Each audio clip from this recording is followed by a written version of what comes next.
नमस्कार साथियों, कैसे हैं आप सब। आशा करता हूं अच्छे होंगे। आप सबको पता ही है लॉकडाउन 2 हफ्ते के लिए और एक्सटेंड कर दिया गया है और एजुकेशनल इंस्टीट्यूशंस में ये लॉकडाउन काफी लंबा चल सकता है, 2 से 3 महीने भी चल सकता है। तो हम चीजों को और भी गहराई से पढ़ने की कोशिश करेंगे और इस समय का सदुपयोग करेंगे। तो आज का जो हमारा पॉलिटी लेक्चर का जो टॉपिक है वो है संविधान का विकास, कैसे कैसे हमारा कॉन्स्टिट्यूशन डेवलप होगा, development of the constitution of India. तो शुरू करते हैं आज के लेक्चर में। उससे पहले मैं कुछ आपको बैकग्राउंड बताना चाहता हूं कि संविधान कैसे कैसे बना। उससे भी पहले उसकी बैकग्राउंड की हिस्ट्री में क्या क्या ऐसी इवेंट्स हुई जिसके कारण यूरोपियन हमारे पास आए और हमारा यूरोपियनों में एक कंपनी जो ईस्ट इंडिया कंपनी है वो हमारे ऊपर ट्रेड करने आई थी और इतना लंबा शासन करके चली गई और हमारी सारी शासन प्रणाली को उसने ऐसा इफेक्ट किया कि हमारे संविधान में भी वो ब्रिटिश लीगेसी देखी जा सकती है। तो शुरुआत में करना चाहूंगा 1453 में घटी एक ऐसी घटना जिसने पूरे विश्व इतिहास को ही बदल दिया। 1453 में पूर्वी यूरोप पे, जहां पे रोमन साम्राज्य था और उसकी राजधानी होती थी एक कॉन्स्टेंटिनोपल, ओटोमन तुर्कों ने उन पे आक्रमण कर दिया और कॉन्स्टेंटिनोपल, हिंदी में बोले तो कस्तुनतुनिया पे अपना कब्जा जमा लिया। और कस्तुनतुनिया जो होती थी वो एक कड़ी थी पश्चिमी यूरोप और हमारे एशिया के आपस में जो ट्रेड होता था उसकी एक कड़ी थी। तो जिसकी वजह से वो कड़ी टूटने की वजह से क्या हुआ कि पश्चिमी यूरोप अपने आप को अलग थलग महसूस करने लगा। तो उन्हें ट्रेड करनी थी इंडिया से और इंडिया था उस समय सोने की चिड़िया। और जब एक आदमी था मार्को पोलो, उसने बताया कि इंडिया में ऐसा होता है और यहाँ के चाइना की इतनी अच्छी सिल्क होती है, तो उनके मन में भी विचार आया कि हम भी एशिया में जाएं और व्यापार करें। तो आवश्यकता आविष्कार की जननी है, तो ये जिम्मेवारी सौंपी गई स्पेन और पुर्तगाल को। तो वहां से कुछ यात्री आए, उन्होंने मैप्स पढ़े। मैप बनाता था एक आदमी था अल इदरीस, और अल इदरीस के जो मैप होते थे वो बड़े ही कंफ्यूजिंग होते थे। उस कंफ्यूजन में कोलंबस नाम का एक यात्री इंडिया ढूंढने गया था, लेकिन वो उस मैप को उल्टा पढ़ देता है और अमेरिका और वेस्ट इंडीज होते हुए अमेरिका पहुंच जाता है और अमेरिका की खोज हो जाती है। ठीक है। उसके बाद एक आदमी और आता है बार्थोलोमेओ डियाज, जो कि अफ्रीका के दक्षिणतम हिस्से को छूके वापिस चला जाता है। उस हिस्से को बोलते हैं आशा अंतरिक्ष, मतलब केप ऑफ गुड होप। फिर लास्ट में आते हैं वास्को डी गामा, जो कि सफल होते हैं इंडिया को ढूंढने में, और वो आते हैं 1498 में और जैमोरिन राजा जी उनके स्वागत में उनके आगे रेड कारपेट बिछा देते हैं। तो पहले पुर्तगाली आते हैं और पुर्तगाली जब यहाँ आए, 1 रुपए का वास्को डी गामा जो मसाला वहां पे 60 रुपए का बेचा, तो पूरे पश्चिमी यूरोप को ये हो गया कि इंडिया में ट्रेड हमें करनी है, इंडिया और एशिया में। ठीक है। तो उस समय क्या हुआ, जैसे ही पुर्तगाली आए उसके बाद आए डच ईस्ट इंडिया कंपनी और तीसरे नंबर पे आने वाले थे ब्रिटिश ईस्ट इंडिया कंपनी। तो इन सब कंपनियों के बीच में होता है ट्रेड को लेकर संघर्ष, और उस संघर्ष में विजेता बन के उभरती है ब्रिटिश ईस्ट इंडिया कंपनी, जो कि 1757 तक आते आते एक रीजनल पावर न रह के एक ऑल इंडिया पावर बन जाती है। मतलब एक अखिल भारतीय पावर बन जाती है, पूरे देश के ऊपर उसका कोई ना कोई प्रभाव वो रखती है। तो क्या होता है, 1857 की क्रांति आती है, जिसको हम भारत के प्रथम स्वतंत्रता संग्राम के रूप में जानते हैं। उसके बाद हम डायरेक्ट क्राउन के अंडर आ जाते हैं, ब्रिटिश ताज के नीचे हमारा भारत आ जाता है और अंग्रेज 15 अगस्त 1947 तक हमारे ऊपर कानून बनाते रहते हैं, पहले कंपनी के द्वारा, फिर डायरेक्ट क्राउन के अंडर। तो ये सब जो कानून है, इस समय काल के दौरान जो भी भारतीय प्रशासन और सरकार में जो भी मतलब बदलाव हुए, वो सारे के सारे हमारे संविधान के ऊपर एक गहरी छाप छोड़ते हैं। और यही सब कानून हम पढ़ते हैं भारत के संवैधानिक विकास में, कॉन्स्टिट्यूशनल डेवलपमेंट में हम यही सब कानून पढ़ते हैं। और ये कानून बनने शुरू हुए थे 1773 के रेगुलेटिंग एक्ट के बाद। तो अब हमें पढ़ना क्या है, वो सारे के सारे एक्ट्स लाइन में पढ़ने हैं, बट अब उनको छोटे छोटे टुकड़ों में बांटेंगे। पहले पार्ट में हम करेंगे कि कंपनी के अंडर जब 1857 की क्रांति से पहले 1858 में जो कानून आता है, उससे पहले कौन से कानून आते हैं वो एक जगह लिख लीजिए। 1773 में आता है जो आज हम पढ़ाएंगे पूरे लेक्चर में, आज 1773 का ही हो पाएगा, रेगुलेटिंग एक्ट।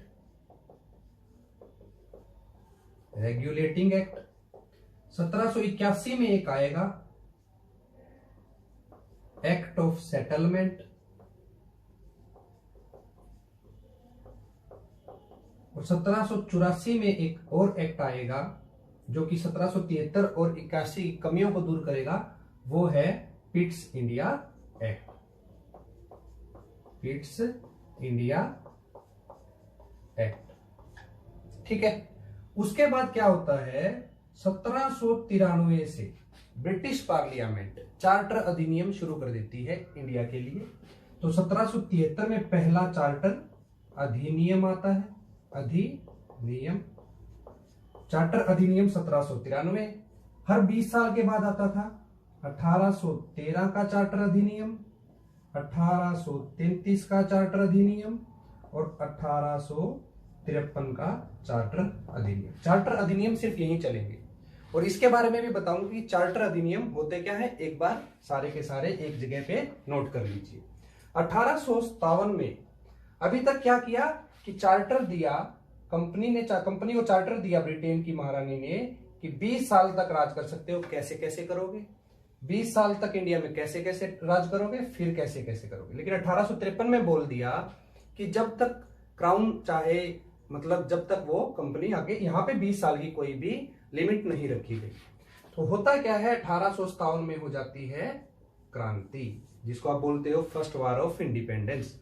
1857 की क्रांति के बाद डायरेक्ट क्राउन रूल आएगा और कानून आएगा 1858 का भारत शासन अधिनियम, गवर्नमेंट ऑफ इंडिया एक्ट 1858। क्यों इसको गवर्नमेंट ऑफ इंडिया एक्ट कहा गया ये बताऊंगा, क्यों इसको चार्टर अधिनियम बताया गया ये भी बताऊंगा, लेकिन उससे पहले आप एक बार देखिए। फिर उसके बाद शुरू हो जाते हैं 1861 का काउंसिल एक्ट, काउंसिल एक्ट, इसको हम परिषद अधिनियम भी बोलते हैं। परिषद अधिनियम कब आया, 1861 में। दूसरा परिषद अधिनियम कब आया, 1892 में। क्या आया, परिषद, 1892 का परिषद अधिनियम। उसके बाद क्या आता है, परिषद अधिनियम 1909 का परिषद अधिनियम। अब कंफ्यूजन कहां है, इसको परिषद अधिनियम क्यों बोला, इसको गवर्नमेंट ऑफ इंडिया एक्ट क्यों बोला। यहां पे स्टार मार्क कर लीजिए, हर बुक में लिखा हुआ है कि 1909 क्या है, government of India act, Bharat शासन अधिनियम नहीं है। भारत शासन अधिनियम ना होके ये 1909 वाला मोर्ले मिंटो सुधार जिसको हम बोलते थे, वो क्या है, परिषद अधिनियम, या फिर आप बोल सकते हो काउंसिल एक्ट। स्टार मार्क कर लेना। फिर उसके बाद आता है 1919 का, पता ही है आपको, मोंटेग्यू चेम्सफोर्ड रिफॉर्म्स बोलते हैं जिसको। वो क्या था, वो था government of India act, Bharat शासन अधिनियम 1919, उसको गवर्नमेंट ऑफ इंडिया एक्ट बोलते हैं। फिर आया था 1935 का गवर्नमेंट ऑफ इंडिया एक्ट, और बोला भी जाता है कि हमारा संविधान का मेजर जो पार्ट लिया गया है वो 1935 के भारत शासन अधिनियम से लिया गया है। इतना क्लियर। तो अभी बताता हूं मैं कि चार्टर एक्ट क्या होता है, काउंसिल एक्ट क्या होता है, गवर्नमेंट ऑफ इंडिया एक्ट क्या होता है। यूं समझ लीजिए, चार्टर के बारे में एक ब्रिटिश हिस्टोरियन ने एक गजब की बात बोली है कि चार्टर क्या था, अनजान लोगों का ठेका, अनजान लोगों को दे देना, जो कि आपस में जानते ही ना हो। अनजान लोगों का ठेका मतलब भारतीयों का ठेका, अनजान लोगों को दे दिया ब्रिटिश पार्लियामेंट ने। किसको दे दिया, कंपनी को दे दिया। तो उसको बोलते हैं चार्टर अधिनियम। डायरेक्ट कंपनी को बोला जाता था आपके ये अधिकार हैं, वो आगे हम पढ़ाएंगे सारे का उसमें, सारे के सारे चार्टर एक्ट में कि किस चार्टर एक्ट में क्या हुआ। ठीक है, इतना समझ लीजिए। चार्टर तो कंपनी को दिया जाता था, ठेका दे दिया, हमारा सिंपल लैंग्वेज में ठेका दे दिया हर 20 साल का। ठीक है, 1853 में बोलते हैं कि वो 20 साल वाली लिमिट नहीं है, कभी भी क्राउन उससे वो पावर ले सकता है। तो चार्टर एक्ट का मतलब ये होता है। अब काउंसिल एक्ट मतलब के परिषद अधिनियम क्या होता है, अधिनियम।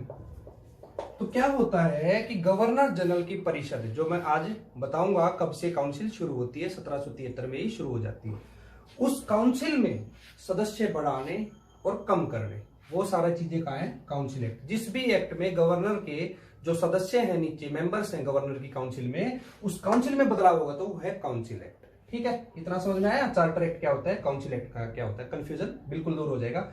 एक आ गया गवर्नमेंट ऑफ इंडिया एक्ट, और गवर्नमेंट ऑफ इंडिया एक्ट 3 ही है, 1909 वाला नहीं है।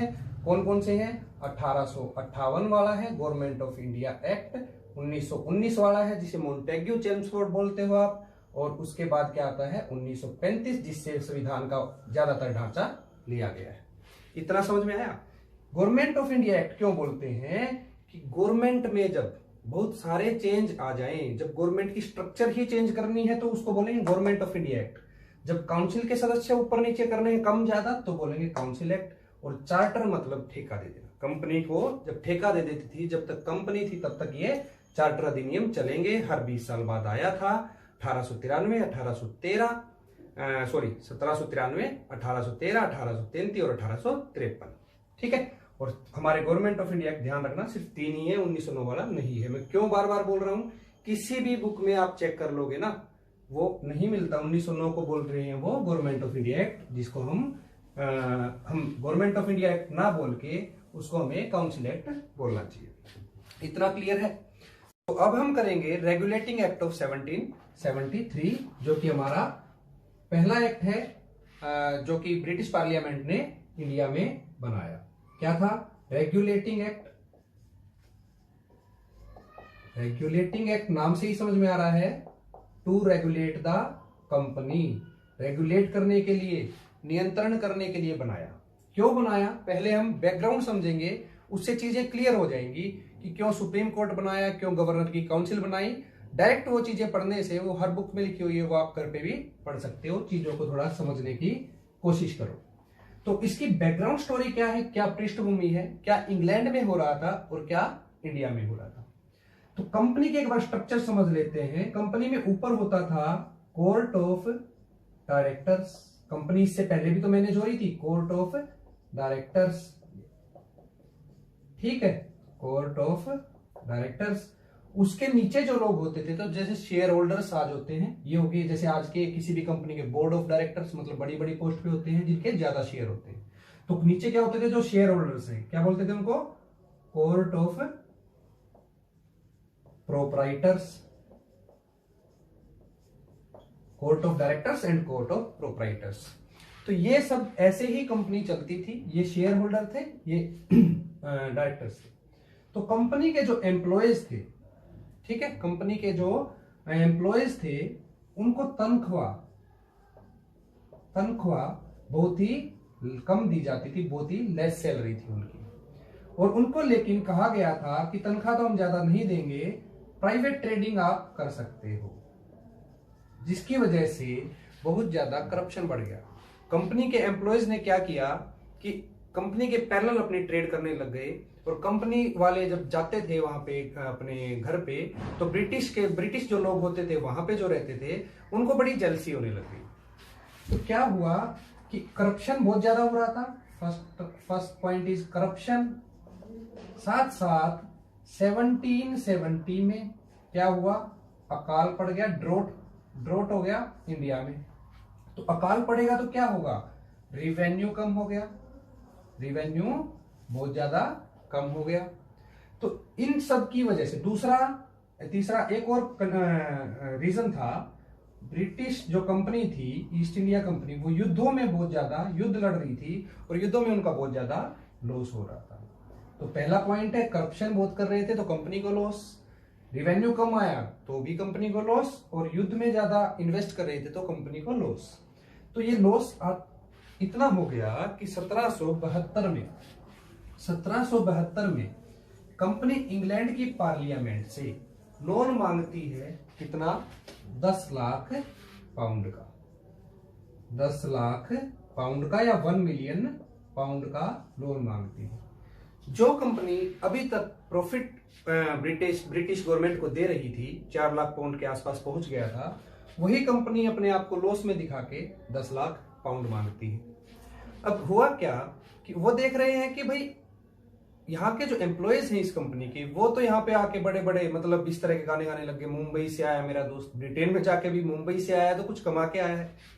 तो वहां के लोगों में उस टाइम पे अवेयरनेस थोड़ी ज्यादा ही हो गई थी, क्योंकि वोटिंग राइट्स उनके अपग्रेड होते जा रहे थे। तो उन लोगों का तो दबाव, ब्रिटिश पीपल का जो दबाव आया कि भाई ये तो सारे क्या कर रहे हैं, ये तो सारे प्रॉफिट कमा के यहाँ आ रहे हैं, कंपनी को लॉस में दिखा के, और टैक्स पेयर का, जैसे आप नहीं बोलते हो कोई भी चीज है, कोई भी मतलब गवर्नमेंट स्टेप उठाती है, ऐसे हमारा टैक्स पेयर का मतलब टैक्स पेयर के पैसे को कैसे गलत यूज कर सकते हो हमारे से पूछे बिना। तो उसी वही हाल ब्रिटेन में था उस समय। तो क्या हुआ, 10 लाख पाउंड मांगे। तो ब्रिटिश लोगों की मतलब ब्रिटिश जो जनता है उन्होंने ब्रिटिश पार्लियामेंट के ऊपर दबाव बनाया, और जो ब्रिटिश पार्लियामेंट थी वो भी इसी ताक में थी कि इस ब्रिटिश मतलब ईस्ट इंडिया कंपनी को कैसे हम कंट्रोल में लेके आए। और मौका उन्हें मिल गया था रेगुलेटिंग एक्ट पास करने का, रेगुलेटिंग एक्ट पास करने का उन्हें मौका मिल गया। तो क्या हुआ, उस समय प्रधानमंत्री थे लॉर्ड नॉर्थ। लॉर्ड नॉर्थ ने 2 एक्ट पास करवाए, 2 एक्ट पास कराए। पहले एक्ट के द्वारा उन्होंने क्या कहा, 10 लाख की जगह हम आपको देते हैं 14 लाख पाउंड, मतलब 1.4 मिलियन पाउंड आपको देते हैं 4% के ब्याज पे, ठीक है। और दूसरा एक्ट पास किया इसको हम जो नॉर्थ बिल भी बोल देते हैं, रेगुलेटिंग एक्ट 1773। तो यहां पे हमें 2 तरह से पढ़ना है पैरेलल, कि ब्रिटेन में क्या चेंजेस हुए और यहां पे इंडिया में शासन में क्या क्या चेंजेस हुए। तो ब्रिटेन में क्या चेंज हुए, एक तो कोर्ट ऑफ डायरेक्टर्स, मैंने बताया था कंपनी में किसकी चलती थी, कोर्ट ऑफ डायरेक्टर, उसकी जो रिस्पॉन्सिबिलिटी थी, रिस्पॉन्सिबिलिटी उसको निर्धारित करने का काम किया गया, ठीक है। रिस्पॉन्सिबिलिटी होता है कि जवाबदेही, जवाबदेही कि आपके डॉक्यूमेंट आप 2 अथॉरिटीज को चेक कराओगे। ये काम हो रहा था लंदन में। इस एक्ट ने क्या किया, 2 पोस्ट थी जिसको हम बोलते हैं, एक को तो एक्सचेक्योर चांसलर मतलब वित्त मंत्री के इक्विवेलेंट थी ये पोस्ट उस समय, और दूसरी थी secretary of state to external affair मतलब विदेश मंत्रालय के हिसाब से, मतलब इसी तरह की 2 पोस्ट है, आप इक्विवेलेंट समझ लो। उन दोनों पोस्ट को क्या करेंगे, ये अपने डॉक्यूमेंट्स चेक कराएंगे, documents time to time check कराएंगे। दूसरा, सीओडी में एक और इस कंपनी में क्या किया, कंपनी के सीओडी को कौन चुनेगा, उस चुनाव की प्रक्रिया को भी क्या बनाया, थोड़ा सा मतलब उसमें सुधार किया। क्या किया, पहले चुनाव कोई भी करता था, कोई भी प्रोपराइटर आके जो शेयर खरीद लेगा वो वोट का अधिकार मांग लेगा। बट यहां पे क्या किया गया, एक लिमिटेशन लगाई गई, जो आदमी 1 साल से शेयर होल्डर है, 1 साल से मेंबर है इसका कंपनी का, और वो क्या कर रहा है, कम से कम 1000 पाउंड, कम से कम 1000 पाउंड जिसने इन्वेस्ट किए हैं वही क्या करेगा, वही चुनाव कर पाएगा बोर्ड ऑफ डायरेक्टर का। तो ये सुधार कैसे हुआ, क्योंकि बहुत सारे लोग इन्वेस्ट करवा के जल्दी से जल्दी, और उनसे क्या करवाते थे कि वोट डाल देना, उसके बाद अपना शेयर निकाल लेना। तो इस तरह की थोड़ी धांधली और करप्शन कम हो जाए, इसलिए ये दोनों चीजें कहां की थी, ये इंग्लैंड में चेंजेस हो रहे हैं, ठीक है। उसके बाद और क्या किया गया, और कुछ चीजें की गई। देखो मैंने बताया था बैकग्राउंड में क्या चल रहा था, करप्शन, और क्यों चल रहा था, सैलरीज कम थी, तो सैलरीज को बढ़ाया गया, कंपनी के एम्प्लॉयज की सैलरीज को थोड़ा बढ़ाया गया, और उनको क्या बोला, प्राइवेट ट्रेडिंग, ये घोटाला अब नहीं चलेगा, प्राइवेट ट्रेडिंग पे अंकुश लगा दिया गया, ठीक है। ये बैकग्राउंड समझे हो तो ये भी समझ में आ जाएगा। कब किया, रेगुलेटिंग एक्ट में। क्यों किया, क्योंकि नाम ही है रेगुलेट करना, नियंत्रण करना, तो कंपनी पे रेगुलेट कर लिया। इंडिया में क्या हुआ, इंडिया में जो आप बार बार पढ़ते ही हो, इंडिया का जो प्रशासन था, सबसे पहले तो ये लिखो एकीकरण, एकीकरण मतलब सेंट्रलाइजेशन, सेंट्रलाइजेशन मतलब पावर का सेंट्रलाइजेशन। एकीकरण का पहला उपयोग कब हुआ है, 1773 के रेगुलेटिंग एक्ट से। क्यों, क्यों हम कहते हैं? क्योंकि एक बंगाल के गवर्नर को, जैसे क्लाइव पहला बंगाल का गवर्नर था, तो अब वो गवर्नर को क्या कहा जाने लग गया? Governor general. कहां का? बंगाल का। और उसके नीचे रख दिया मद्रास और बॉम्बे के गवर्नर्स उसके अंडर आएंगे। ठीक है, सेंट्रलाइजेशन की तरफ हम जा रहे हैं। एक तो ये किया, और ये गवर्नर जनरल को चेक एंड बैलेंस करने के लिए एक काउंसिल रख दी जो 4 सदस्य की होगी। और ये गवर्नर जनरल की काउंसिल ही है जो आगे जाके गवर्नर जो वायसराय कहलाएगा 1858 के एक्ट के बाद, कि वही काउंसिल एक्ट में कभी बढ़ेगी और कभी घटेगी, और जब तक भारत आजाद होगा तब तक उसमें सुधार करते रहेंगे। तो याद रखना 4 सदस्य थे। जब हम पिट्स इंडिया एक्ट करेंगे उसकी बैकग्राउंड समझेंगे। देखना यहाँ पे, जब लॉर्ड हेस्टिंग्स जो थे पहले बंगाल के गवर्नर जनरल थे हेस्टिंग्स, और जो लॉर्ड हेस्टिंग्स थी उनकी फ्रांसिस के साथ बहुत मतलब ड्यूअल होता है। ड्यूअल वो मैं अगले पिट्स में बताऊंगा कि ड्यूअल क्या होता है। ड्यूअल एक होता है मतलब आमने सामने से 2 आदमी गोलियां चलाते हैं। वो नहीं होता है कि भाई लड़ाई हो गई, चल तू बाहर आ मैं देखूंगा। तो इस तरह की प्रथा थी यूरोप में, और यूरोप की वो प्रथा कहाँ होती है? हेस्टिंग्स और इसके एक काउंसिल के सदस्य के बीच में। क्योंकि वो क्या करते थे, ये 4 सदस्य बना दिए, एक गवर्नर है और 4 सदस्य हैं, तो अगर 3 आदमी एक जगह होंगे तो मेजोरिटी से फैसला होगा। तो मेजोरिटी से फैसला जब होता था तो ये 3 लोग मिल जाते थे।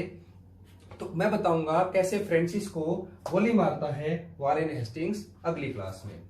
तो सदस्य कितने? पहली बार गवर्नर जनरल की काउंसिल कब बनी? अब बनी। गवर्नर जनरल पहली बार कब कहलाया? 1773 के एक्ट के बाद। कौन पहला था? हेस्टिंग्स था। ठीक है, वारेन हेस्टिंग्स था। अब क्या हुआ कि मद्रास और बॉम्बे इसके अंदर ले आए। दूसरा, एक सुप्रीम कोर्ट, ये भी क्वेश्चन आता है, एक सुप्रीम कोर्ट का गठन किया गया। और ये गठन कहां पे? कलकत्ता में। कलकत्ता में सुप्रीम कोर्ट का गठन किया गया, जिसके पहले जो मुख्य न्यायाधीश थे उनका नाम भी बार बार पूछा जाता है, एलिजा एम्पे। ये सुप्रीम कोर्ट की शुरुआत थी, हालांकि बहुत ही ज्यादा खामियां थी इसमें। ये कुछ भी कंफ्यूजन, बहुत ज्यादा कंफ्यूजन था कि सुप्रीम कोर्ट के अंडर गवर्नर जनरल या उसकी काउंसिल आएगी या नहीं आएगी, ईस्ट इंडिया कंपनी के मतलब लोग आएंगे या नहीं आएंगे। तभी इसी कारण 1773 के एक्ट के बाद 1781 में एक एक्ट ऑफ सेटलमेंट आएगा, वही इसकी पृष्ठभूमि बनेगा कि जो कंफ्यूजन था उसको क्लियर किया जाएगा और सुप्रीम कोर्ट की पावर्स को आगे कम कर दिया जाएगा। तो इतनी बात समझ में आई। 2 चीजें इंडिया में हुई। गवर्नर जनरल को मतलब गवर्नर को गवर्नर जनरल बना दिया गया, उसको मद्रास बॉम्बे उसके नीचे आ गए। कितने सदस्य की काउंसिल बनाई? 4 सदस्य की, और मेजोरिटी से डिसीजन होता था। और इसका कोरम और लिख लो, कई बार पूछ लेते हैं। गणपूर्ति कम से कम कितने होने चाहिए जब डिसीजन लेना है? तो गणपूर्ति होता कोरम। कितना था? 3 कम से कम उस समय होने चाहिए। तो एसएससी थोड़ा सा एक लेवल ऊपर क्वेश्चन पूछने लग गया है, तो ये भी आप ध्यान रखोगे। और कलकत्ता में कहां पे एस्टेब्लिश हुआ? ये क्वेश्चन आता है, सुप्रीम कोर्ट कहां एस्टेब्लिश हुआ? कलकत्ता में। कब हुआ? 1774 में हुआ। और एक्ट कौन सा था? एक्ट था रेगुलेटिंग एक्ट 1773। याद रखना, 1 साल बाद हुआ था। इतना क्लियर है? उसके बाद एक और छोटा सा चेंज किया, जिसमें कि मैंने बताया था कंपनी के जो एम्प्लॉयज थे उनकी जो सैलरी बहुत कम थी। वो गलती इस बार नहीं की। इस बार क्या किया? जो गवर्नर जनरल जो था उसकी जो सैलरी थी वो कितनी डिसाइड की गई? 25,000 रुपए। और किसकी? गवर्नर जनरल के जो काउंसिल के मेंबर थे उनकी भी की गई 10,000 रुपए। इस बार ताकि करप्शन ना हो पाए, हम अपनी गलतियों से मतलब कुछ सीखे। सुप्रीम कोर्ट एस्टैब्लिश कर दिया था। जो सुप्रीम कोर्ट का चीफ जस्टिस है उसकी कर दी गई 8,000 रुपए सैलरी। और उसके बाद क्या किया गया? जो उसके नीचे दूसरे जज होते हैं उनकी कर दी 6,000 रुपए। मतलब कि उस टाइम की कंटेम्परेरी वर्ल्ड, मतलब उस समय के समकालीन जो भी मतलब वर्ल्ड में सैलरीज दे दी जाती थी, पूरे वर्ल्ड में सबसे ज्यादा थी। और वो कहां से जा रही थी? इंडिया के मतलब लोगों की जो खजाना था वहां से लूटा जा रहा था। एक बुक है एन इरा ऑफ डार्कनेस, जो बार बार पूछी जाती है, जिसमें शशि थरूर जी बोलते हैं, उसमें उन्होंने लिखा है कि भाई हमारी जो जब 1757 तक भी जब अंग्रेज यहाँ पे प्लासी के युद्ध तक थे तो हमारी प्रोडक्शन 23.5% के आसपास थी, और जब उससे भी पहले हमारी 30% वर्ल्ड प्रोडक्शन थी जब तक कंपनी इंडिया में आती है 1600 के आसपास।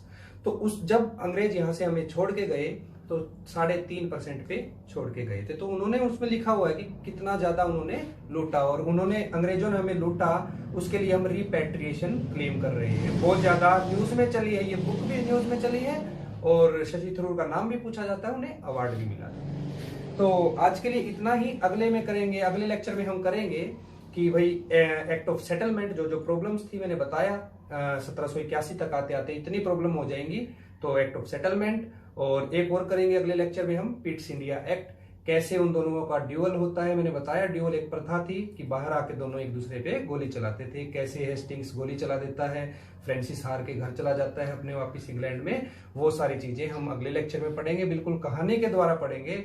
मेरा मानना है जितनी गहराई से पढ़ोगे उतनी ही चीजें क्लियर होती जाएंगी। अच्छा, तो एक और बात मैं आपको बताना चाहता हूं, कल एचएसएससी ने एक रिजल्ट पब्लिश किया, इसको खुशखबरी भी बोल सकते हो, लेकिन आपको जान के झटका लगेगा कि ये जो फील्ड इंस्पेक्टर का फील्ड का जो टेस्ट था और जिसका रिजल्ट आया है उसकी जो मेरिट है, हाँ पोस्ट थोड़ी कम थी, जनरल की 8 पोस्ट थी, तो जनरल की जो मेरिट गई है तो वो है 189। ठीक है, उस 225 के अंदर से ये 189 मार्क्स हैं, क्योंकि 25 मार्क्स इंटरव्यू के होते थे जो पहले इंटरव्यू होता था। तो अगर हम मान के चलें कि इनके मैक्सिमम नंबर भी लगे होंगे तो 23 लगे होंगे, क्योंकि एचएसएससी 23 से ज्यादा नंबर नहीं देता था। अगर 23 भी मान लें तो कितना बना, 166 नंबर तो इनके रिटर्न में आ रहे हैं, और रिटर्न में 166 आ रहे हैं, तो इसका मतलब 83 क्वेश्चन इनके ठीक है 100 में से। और एससी कैटेगरी की भी अगर आपको बताऊं मेरिट, तो आपको फिर झटका लगेगा, 170s में है 174, और 174 में से अगर मैक्सिमम मार्क्स, क्योंकि इवन है, इवन करेंगे 24 तो लग नहीं सकते, तो 22 लगा के चलते हैं, 2 5 152, मतलब 2 7 जा 14 और 2 6 जा 12। तो एससी कैटेगरी की भी मतलब जो मेरिट गई है वो 76 क्वेश्चन पे गई है, मतलब 76 क्वेश्चन उनके 100 में से ठीक हो रहे हैं। तो आने वाले एग्जाम्स में अगर आप डीप से मतलब डीप स्टडी नहीं करेंगे ना, किसी भी चीज की गहराई में नहीं जाएंगे किसी भी सब्जेक्ट की, तो बहुत ही इम्पॉसिबल सा काम है कि आपका सिलेक्शन हो। इसलिए मैं चीजों को थोड़ा गहराई से करवा रहा हूं आपको, और लॉकडाउन के समय का ना अच्छी तरह उपयोग कर लो। और उन लोगों के साथ आपका कंपटीशन है जो कि पहले ही सिलेक्शन ले चुके हैं ग्रुप डी में, क्लरिकल एग्जाम में, वो भी अपना स्टेटस बढ़ाना चाहते हैं, तो उनको आता है एचएसएससी क्रैक करना, आपको उनके बराबर पहुंचना है तो गहराई में जाना पड़ेगा, क्योंकि उनको भी compete करना है। तो मिलते हैं किसी नए टॉपिक के साथ अगले लेक्चर में। नारायणी क्लासेस के साथ जुड़े रहें, शेयर करें, सब्सक्राइब करें अपने फ्रेंड्स के साथ। धन्यवाद।